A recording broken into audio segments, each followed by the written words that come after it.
इस मंच ने आचार्य महामंडलेश्वरों ने हमें सम्मान दे करके आज चाहे मथुरा की धरती से हमारे भैया दास जी हो, चाहे हमारे पूज्य कनक जी महाराज जी हो, माता हमारी गुरु माँ बैठी हो, उन्होंने मुझे सांसद के लिए कहा। मैं कहना चाहूंगा सुनील भराला जिस मेरठ के मोहल्ले में, गांव में, गली में, परिवार में जब मैं जाता हूं, आपके आंखों में आंखें भर जाती हैं, खुशी में आपको इतनी खुशी में तैर जाती हैं। कई मेरी यहाँ बहनें बैठी है सामने, मेरे बड़े भाई मेरे अभिभावक के रूप में बैठे सामने, में नाम नहीं लेना चाहता हूं उनका, ये मंच बैठा है जो मुझे हमेशा सम्मान करता है और वो इस बात को कहता है कि सुनील भराला पिछले 32-33 वर्षों के संघर्षरत जीवन में कई बार जिन्होंने राजनीति में हमने यानी कि इस महान जनता ने, मेरे अग्रज समाज ने मुझे आगे बढ़ाने की कोशिश करी और मुझे असफलता मिली। मुझे आगे बढ़ाने का प्रयास किया, मुझे असफलता मिली। मुझे विधानसभा लड़ाने की बात कही, मुझे टिकट ना मिला, मुझे असफलता मिली। मुझे लोकसभा की बात करी, मुझे चुनाव नहीं लड़ा पाया, मुझे असफलता मिली।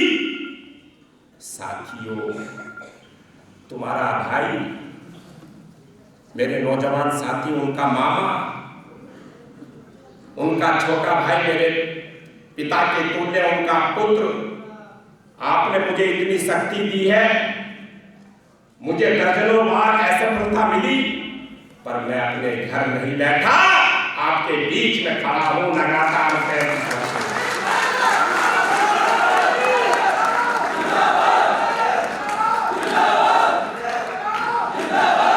मेरे दल ने, मेरे नेतृत्व ने, भारतीय जनता पार्टी मेरी मां के समान है। मेरी पार्टी ने मुझे झुग्गी झोपड़ी में धकेला, मैंने झुग्गी झोपड़ी का प्रकोष्ठ स्वीकार किया। मेरी पार्टी ने मुझे कहा कि तुम बस्ती में जाओ, मलीन में जाओ, मैं मलीन में गया।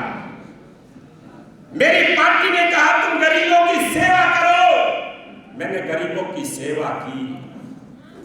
मेरी पार्टी ने कहा आप जाकर के सैनिकों के बीच में जाओ, मैं सैनिकों के बीच में गया। मैं सैनिकों के बीच में गया। साथियों, मैंने उनकी सेवा की। मैं कहना चाहता हूं इस बात को, जितना सम्मान उन गरीब, दबे, कुचले, पिछड़े, आदिवासी, झुग्गी झोपड़ी में रहने वाले परिवारों की सेवा करने में मुझे आनंद आया, इतना आनंद जो मुझे आपने दिया और जो मुझे शक्ति दी, उस शक्ति के कारण से मैं कभी ना तो टूटा हूं और ना मैं कभी ऐसा टूटा मैंने महसूस किया। मैं कहना चाहता हूं आपसे,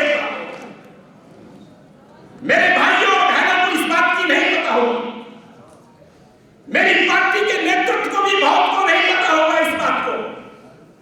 जब भारतीय जनता पार्टी की सरकार सत्ता में पूर्ण बहुमत की 2017 में मेरे ब्राह्मण सेवक समाज के 18% लोगों ने 95% मत दे करके और पूर्ण बहुमत की सरकार बनाई, इतिहास रचा। और वो इतिहास ऐसा रचा कि जो इतिहास इस आजाद भारत के बाद वो इतिहास नहीं तोड़ सकता। साथियों, वो इतिहास तोड़ने के बाद मेरी पार्टी ने मुझे एक जिम्मेदारी मिली और वो जिम्मेदारी थी श्रम कल्याण परिषद की, और श्रम कल्याण परिषद के अध्यक्ष बनने की। साथियों, अपने अपने स्थान पे बैठे रहो, माइक की आवश्यकता नहीं है, माइक ठीक कराने की आवश्यकता नहीं है। मैं कहना चाहता हूं आपसे वो बात, आज मुझे मेरे समाज ने जो समर्थन दिया, मुझे पगड़ी पहना करके सम्मान दिया, मुझे अपना नेता मानने के लिए यहां पर अपनी स्वीकार्यता दी, मैं आपको वो बात भी बताना चाहता हूं। जब सरकार बनी तो एक नाम, अगर आपने इस सरकार के बनने से पहले, ईमानदारी से मैं अपनी बहनों से भी पूछूंगा, ईमानदारी से मैं भाइयों से भी पूछूंगा, ईमानदारी से मैं अभिभावकों से भी पूछूंगा, और ईमानदारी से मैं इस संत समागम से भी पूछूंगा, और इस सम्मानित मंच से भी पूछूंगा कि आपने श्रम कल्याण परिषद का नाम कभी सुना था क्या? मैं कहना चाहता हूं, मैं पूछना चाहता हूं आपसे, 2019 सरकार बनने के बाद यानी कि 17 में ऐसे कितने लोग हैं कोई जानते थे कि श्रम कल्याण परिषद क्या है इस धरती पर, उत्तर प्रदेश की धरती पर? मैं आपसे पूछना चाहता हूं ये बात, मैं इस सदन से पूछना चाहता हूं ये बात। मुझे श्रम कल्याण परिषद के अध्यक्ष की जिम्मेदारी दी गई। साथियों, जो वो जिम्मेदारी मेरी पार्टी ने मुझे दी, ना उसका कार्य न था, ना उस पर गाड़ी थी, ना उस पर आवाज था, ना उस पर कर्मचारी था, ना उस पर बजट था। वो जिम्मेदारी मुझे दी मेरी पार्टी ने, मेरी मां ने, और मैंने उसको स्वीकार किया और चुनौती के रूप में लिया, क्योंकि आपकी शक्ति मेरे साथ थी। मैंने चुनौती के रूप में लेने के बाद श्रम कल्याण परिषद को सबसे पहले उसका गठन करा, उत्तर प्रदेश में उसका कार्यालय खोला, उसका फिर मैंने गाड़ी ली, फिर घर की व्यवस्था बनी, और उस पर फिर बजट की बात हुई। साथियों, श्रम कल्याण परिषद जब मुझे मिलने के बाद तुरंत कोरोना काल आ गया। 2 साल कोरोना काल का था, 3 साल का कार्यकाल था। उस 3 साल के कार्यकाल में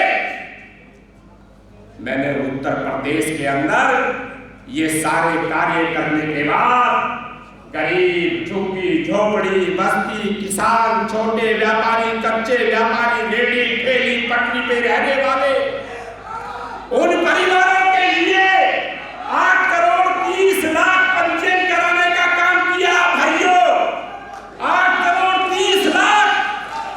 और मेरी गाड़ी सरकारी बुक में रिकॉर्ड है, 3,19,000 किलोमीटर में चला उस कार से, जब ये काम करने का मुझे अवसर मिला था। तो जिम्मेदारी जब मैं निभाता हूँ अपनी साथियों, तो उसी जिम्मेदारी को निभाता हूँ और निर्वहन करता हूँ। आज आपने मुझे ये जो जिम्मेदारी दी है, मैं आपके सेवक, जैसे मैंने श्रम कल्याण परिषद, झुग्गी झोपड़ी प्रकोष्ठ, इस प्रकार की जिम्मेदारी निभाई, ऐसे भगवान श्री परशुराम जी के राष्ट्रीय परशुराम परिषद बनने के बाद भगवान श्री परशुराम जी की जन्मभूमि घोषित कराने का काम कराया। भगवान श्री परशुराम जी की देश विदेशों में 56 स्थानों को घोषणा कराई। भारत के गृह मंत्री आदरणीय अमित शाह जी को ले जा करके उसकी मान्यता प्राप्त हुई। साथियों, वो मैंने काम कराने का प्रयास किया।